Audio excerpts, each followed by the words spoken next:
Ngiyabingelela kunina nonke ma-South Africa amahle. Mkhulu Nkalakatha lo.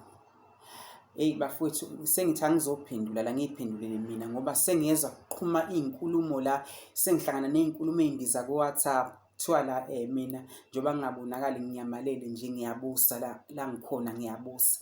Ngizoy'phendulela namhlanje. Hey bafowethu, angibusi inhlobo la ngikhona, bangangiqambeli amanga, angibusi inhlobo. Akukho nje ukubusa la ngikhona. Mina abantu abaningi bayazi ukuthi mina bengidla kamnandi mina emhlabeni, kwaziwa ukuthi mase sengidlalile etafuleni kuthiwa hawu sukaneni madoda, yadla emakwabo.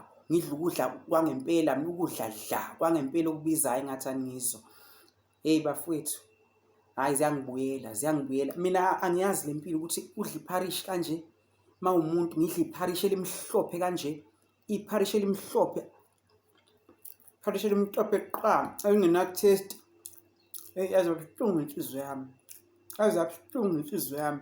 Into engihlukumeza kakhulu, ngisho uhulumeni akekho, ngisho akade ngibasebenzela bangifulathele namhlanje senginjengomuntu obhushe ngasemoyeni.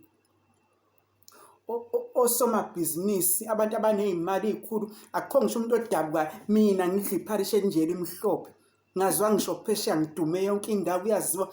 Uyabona ngisho abantu abangihloniphayo bangamangala bebona ukuthi ngidla ipharishi elinje. Akukho ngisho umuntu oyedwa ongizwelayo oqhamuka noma nemadlana athi nakhu uyanikela. Bukani ukuthi bukani,